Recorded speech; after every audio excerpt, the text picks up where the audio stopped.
మనం విశాఖ నుంచి లైవ్ దృశ్యాలు చూస్తున్నాము. విశాఖలో ప్రధాని మోదీ పర్యటన మనం చూస్తున్నాము. మోదీకి స్వాగతం పలికారు చంద్రబాబు. మోదీ చంద్రబాబు పవన్ రోడ్ షో అనుకున్నారు. ప్రస్తుతం మనకు మోదీ చంద్రబాబు కనిపిస్తున్నారు. లైవ్ దృశ్యాల్లో చూస్తున్నాం మనం విశాఖ నుంచి. ఏయూలో మరి కాసేపట్లో భారీ బహిరంగ సభ నిర్వహించబోతున్నారు. మోదీ టూర్ నేపథ్యంలో విశాఖ మొత్తం కూడా భారీ సెక్యూరిటీ కనిపిస్తోంది. మనకు ఎక్కడ చూసినా సెక్యూరిటీ అధికారులు మనకు కనిపిస్తూ ఉన్నారు. ఇవాళ భారీ ప్రారంభోత్సవాలు శంకుస్థాపనలు ప్రధాని మోదీ చేతుల మీదుగా జరగబోతున్నాయి. దేశ తూర్పు తీరానికి ప్రగతి హారాల్లా బాసిల్లే భారీ ప్రాజెక్టులు రూపుదిద్దుకోబోతున్నాయి. ఆంధ్రప్రదేశ్ను అభివృద్ధి బాట పట్టించేలా 2.08 లక్షల కోట్ల విలువైన ప్రాజెక్టులకు ప్రధాని మోదీ శంకుస్థాపన చేయబోతున్నారు. ఒకసారి మనం శంకుస్థాపన చేసే ఆ ప్రాజెక్టుల వివరాలు చూద్దాం. 244 కోట్ల విలువైన పాడేరు బైపాస్ నిర్మించబోతున్నారు. ఇక 1876 కోట్ల రూపాయల నక్కపల్లి బల్క్ డ్రగ్ ప్రాజెక్ట్, దాంతో పాటుగా 1,85,000 కోట్ల పూడిమడక గ్రీన్ ఎనర్జీ ప్రాజెక్ట్, ఇక 149 కోట్ల విలువైన రైల్వే జోన్ ప్రధాన కార్యాలయం, 302 కోట్లతో దువ్వాడ సింహాచలం నార్త్ ట్రాక్ల నిర్మాణం, ఇక 159 కోట్ల రూపాయలతో విశాఖ గోపాలపట్నం 3-4 ట్రాక్ల నిర్మాణం, ఇక 154 కోట్ల Gangavaram port steel plant 3-4 railway track ప్రారంభం, ఇక 189 కోట్ల రూపాయల విలువైన బౌదారా విజయనగరం రోడ్డు పనులు.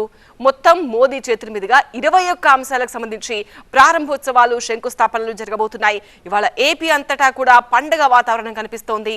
అభివృద్ధి పథంలో ఏపీని నడిపించేందుకు కేంద్రం అందిస్తున్న సహకారానికి ధన్యవాదాలు చెప్తూ ప్రజలంతా కూడా మోదీ సభను సక్సెస్ చేయాలి, మోదీకి ఘన స్వాగతం పలకాలి ఏపీ ప్రజలంతా అని ముందు నుంచి చంద్రబాబు పిలుపునిస్తున్న నేపథ్యంలో చాలా ప్రతిష్టాత్మకంగా ఈ బహిరంగ సభను కూటమి ప్రభుత్వం తీసుకుంది అని చెప్పొచ్చు. మొత్తం పారిశ్రామిక రంగానికి అలాగే ఉత్తరాంధ్ర ముఖ చిత్రాన్ని సమూలంగా మార్చే పలు ప్రాజెక్టులు ఈ జాబితాలో ఉన్న విషయం మనం చూసాము. ప్రధాని మోదీ అనకాపల్లి జిల్లాలో ఎన్టీపీఎస్ గ్రీన్ హైడ్రోజన్ హబ్ అలాగే బల్క్ డ్రగ్ పార్కుకు అంకురార్పణ చేయబోతున్నారు. కొన్ని రైల్వే లైన్లు, డబ్లింగ్ పనులు, విద్యుదీకరణ పనులతో పాటు జాతీయ రహదారులను కూడా ప్రారంభించి ఇవాళ ప్రధాని మోదీ జాతికి అంకితం ఇవ్వబోతున్నారు. చెన్నై బెంగళూరు పారిశ్రామిక వాడలో భాగంగా క్రిస్ సిటీ అభివృద్ధికి కూడా శ్రీకారం చుట్టనున్నారు. నవ్యాంధ్ర పురోగతికి కేంద్రం అందిస్తున్న ఈ సహకారానికి కృతజ్ఞతగా రాష్ట్రంలోని కూటమి ప్రభుత్వం యావత్ దేశం దృష్టిని ఆకర్షించే విధంగా విశాఖ వేదికగా భారీ బహిరంగ సభ నిర్వహిస్తోంది. సంబంధిత మంత్రులు కావచ్చు, అధికారులు కావచ్చు, ముఖ్యమంత్రి చంద్రబాబు కూడా స్వయంగా ఈ సభకు సంబంధించిన ఏర్పాట్లను పర్యవేక్షించారు. చాలా ప్రతిష్టాత్మకంగా కూటమి ప్రభుత్వం ఈ సభ ఏర్పాట్లను చూసింది. ప్రధాని మోదీ రాకను చాలా హృదయపూర్వకంగా స్వాగతం పలుకుతున్నారు పవన్ కళ్యాణ్, చంద్రబాబు. ఆ దృశ్యాలు మనం చూడొచ్చు. పురంధేశ్వరి కనిపిస్తున్నారు, పవన్ కళ్యాణ్ కనిపిస్తున్నారు. కొద్దిసేపటి క్రితమే విశాఖలో ల్యాండ్ అయ్యారు ప్రధాని మోదీ. చాలా పెద్ద పెద్ద ప్రాజెక్టులకు శంకుస్థాపనలు, ప్రారంభోత్సవాలు చేయబోతున్నారు ప్రధాని మోదీ. ఈ మధ్య కాలంలో చాలా ప్రాజెక్టులు కావచ్చు, మొన్న మనం చూసాం చర్లపల్లి రైల్వే స్టేషన్ ప్రారంభోత్సవం, ఇవన్నీ కూడా ఆయన చాలా వరకు వర్చువల్గానే చేశారు. బట్ చాలా పెద్ద పెద్ద ప్రాజెక్టులు ఉంటే తప్ప, ఎంతో ముఖ్యమైనవి కొన్ని వేల కోట్ల ప్రాజెక్టులు అయితే తప్ప ఆయన స్వయంగా రారు. సో విశాఖకు ఆయన ఇవాళ స్వయంగా వచ్చారు.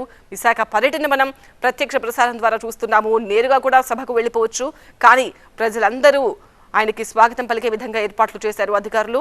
ప్రధాని మోదీ రోడ్ షో మనం చూస్తున్నాము. ప్రధాని మోదీ, చంద్రబాబు నాయుడు ఇద్దరు ఒకే వాహనంలో ప్రయాణిస్తున్న దృశ్యాలు మనం చూస్తున్నాము. ప్రజలంతా కూడా పూలతో స్వాగతం పలుకుతున్నారు ప్రధాని మోదీకి. మనం లైవ్ దృశ్యాలు చూడొచ్చు. రోడ్డుకు ఇరువైపులా అటుపక్క ఇటుపక్క మనం జయ ధ్వానాలు పలుకుతున్న ప్రజలను మనం చూడొచ్చు. ప్రధాని మోదీకి అభివాదం చేస్తున్నారు. ప్రధాని మోదీ వాళ్ళందరికీ అభివాదం చేస్తూ ముందుకు వెళ్తున్న దృశ్యాలు మనం చూడొచ్చు. చాలా వరకు ప్రధాని మోదీ ఇలా ప్రజలకి డైరెక్ట్గా కనిపించే విధంగా అలాంటి రోడ్ షోలే ఇష్టపడుతూ ఉంటారు. సో తద్వారా నేరుగా ప్రజలకి కనెక్ట్ అవ్వచ్చు. సో నేను మీ వాడిని అని చెప్పుకునే సందర్భం ఇలాంటి సందర్భాల్లోనే వస్తుంది. కాబట్టి ఎంత పెద్ద ప్రధాని అయినా కూడా ఇలా ప్రజలు దగ్గరగా చూడడం ఒక ప్రివిలేజ్గా భావిస్తూ ఉంటారు. కాబట్టి ఇలాంటి సందర్భాలను అసలు ప్రధాని మోదీ వదులుకోరు. సో చూస్తున్నాం మనం రోడ్ షో ద్వారా ప్రధాని మోదీ వాహనం పైనుంచి ప్రజలకు అభివాదం చేస్తూ ముందుకు వెళ్తున్న దృశ్యాలు మనం చూస్తున్నాము. చుట్టుపక్కల మొత్తం సెక్యూరిటీ అధికారులు సెక్యూరిటీని పర్యవేక్షిస్తున్న దృశ్యాలు కూడా మనం చూడొచ్చు. విశాఖ రోడ్లపైన ప్రధాని మోదీ పర్యటన మనకు కనిపిస్తోంది.